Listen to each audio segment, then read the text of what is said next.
I think we know him all. Cuiv, the lazy geek. So in his latest video, he asks for our all help. He has 30 hours of data of the Rosette Nebula, but he kind of is not happy with his processing.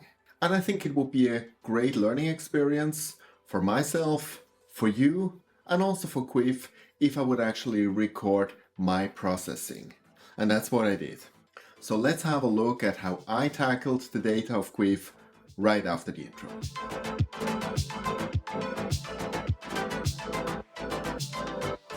Hey, this is View into Space. I'm Sascha from Switzerland, so grüezi miteinander, and thanks for watching my channel. So before we start, just a personal remark to you, Cuiv. I know you're called the lazy geek, but to actually outsource the processing to your viewers is a special kind of lazy. All kidding beside, thanks for the opportunity. It's quite an honor to get so much data from you and to be able to try it out. Now there's one caveat I have to make. I did not use SHO or Hubble palette when I did the processing. And the reason is, first of all, I do not feel I'm enough experienced in that area that I could actually have topped your efforts. On the other side, I have a firm belief that if you want to do something like SHO, which has the S at the start, you really should have S. So in this special case, when looking at the picture, I did not even find it necessary to go now with a dedicated HOO approach, especially because I did not have the raw data so that I could have stacked it separately. But I went with a simple RGB approach and left the picture as it was. So let's now jump on my computer and let's see what I was able to do. Okay, welcome to PixInsight. This is the picture of Cuiv that I downloaded. Let's use the screen transfer function now to stretch it, and this is what we get. So it is unmistakably that this was actually stacked with PixInsight. This green mess you don't get when you actually use AstroPixel processor to stack it. So Cuiv, my first recommendation, try AstroPixel processor for stacking. It's so much better and you can start out without this green mess on top. On the other side, this is also very easy to remove. We use the automatic background extractor. 2 function degrees are enough for that. Let's throw it on there. Okay, and here we are. Now this pic looks actually quite decent as long as you don't hyperstretch it. And when you hyperstretch it, you see the mess. It is quite amazing how much light pollution is within this picture. And it's not even. You have, for example, here this huge blotch. And out of whatever reason, here we're practically without. But then we have it again here in the corners. But it's also not a vignetting. It's just appearing like, if you look at it, it's like here. And then here's nothing. And quite honestly, I tried for over an hour to get this stuff out of the picture. Now, Cuiv always mentions that he is shooting from Tokyo and he's probably in a Bortle 9 region. My finding here is that the LX stream that he's using is just not good enough.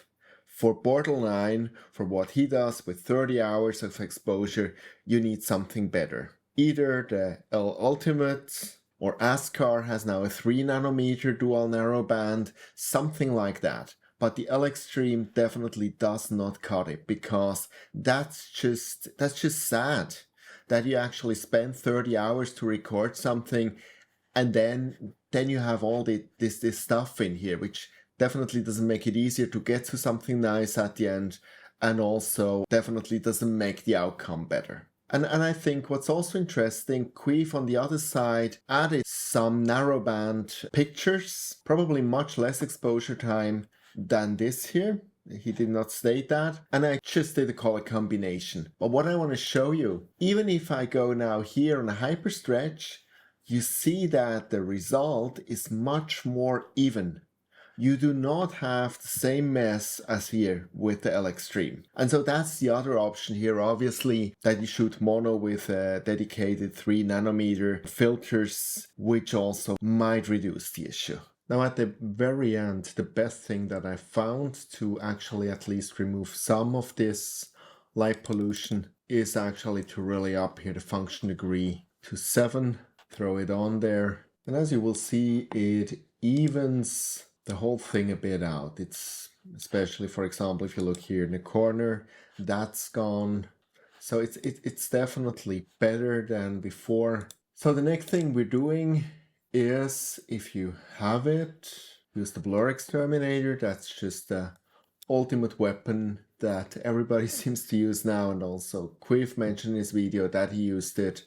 So I would actually, given that the stars are quite pinpoint already, I wouldn't reduce them too much, perhaps about 10%. Also reduce the halos a little bit. I would go full blown with the sharpen and then throw it on there, and that's how it will look like. Now as the next thing, we can also use the other terminator, the noise exterminator, and I usually tone that a little bit down to about 0.8, throw it on there, and that definitely helps. So the next thing we're going to do is the SPCC, the spectrophotometric color calibration. This picture is already solved, thanks Cuiv for that. So what you have to enter here is that it's an L extreme filter, so narrowband, used in the white reference photon flux. So I guessed what Cuiv could use for a camera. And here we entered L extreme, and with that we're good. Next thing, we have to create a preview.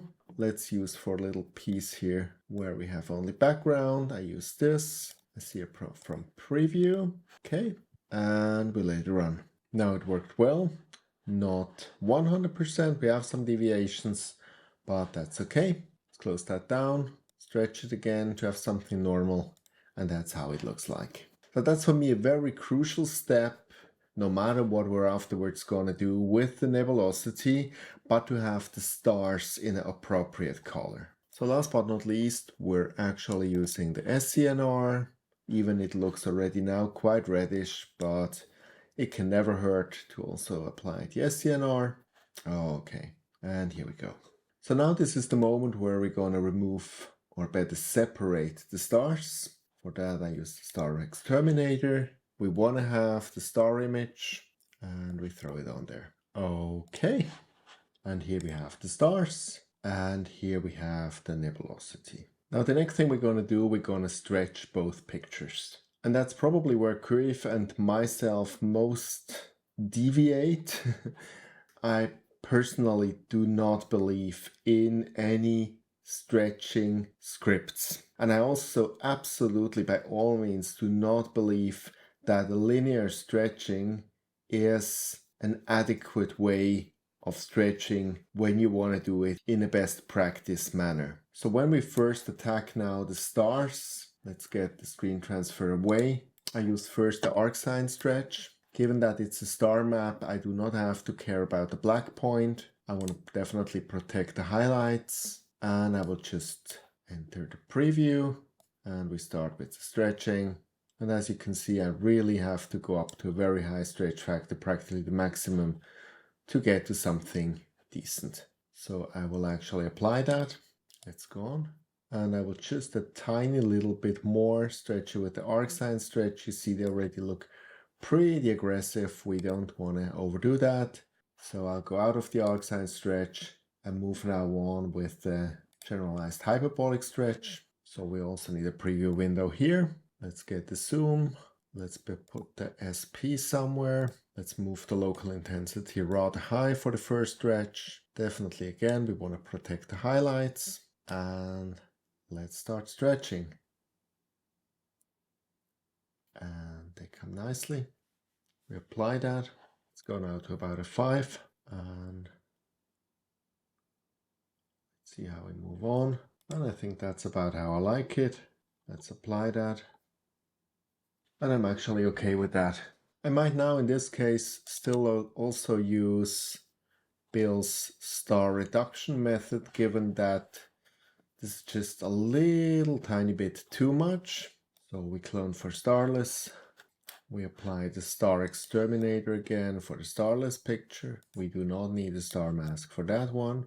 And with out 0.4, I get about what I want. Just pull it a little bit back. And the other thing I want to do is I have a feeling that I overdone it a little tiny bit with the arc sign stretch. So I actually put the saturation a little bit down, and that's already good enough. So I apply that, and from that point of view, the stars are okay for me. So let's put the stars away for a moment, and let's go on with the nebula. So here we start from the scratch with generalized hyperbolic stretch.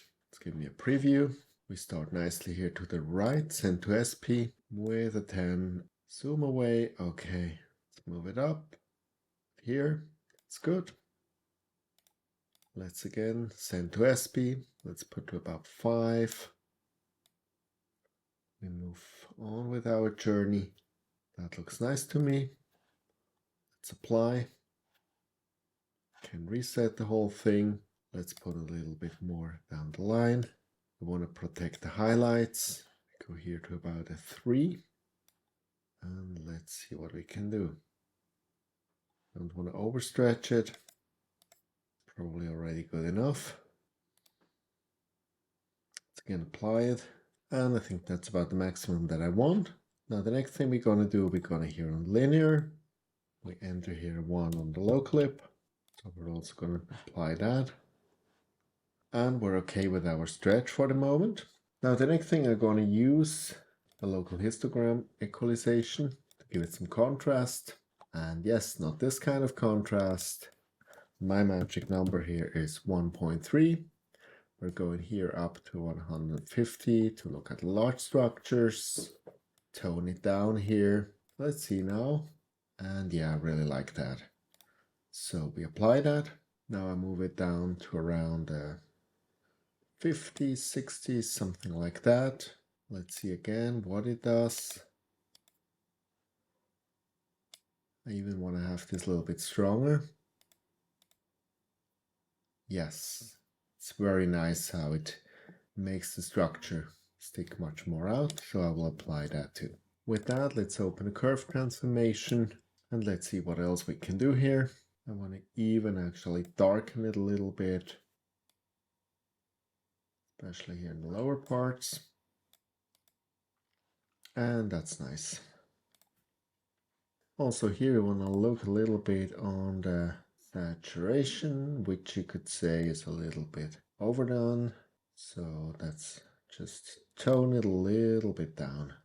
Okay.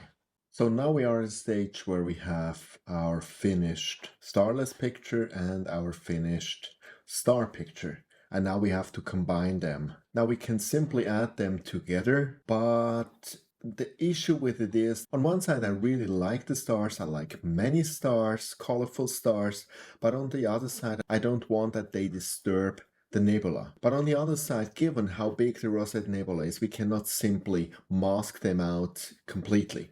So the way I usually deal with that is I create here a clone. So now we have this formula which I use for combination starless times stars. So I apply that now to the starless picture, and this is what we get.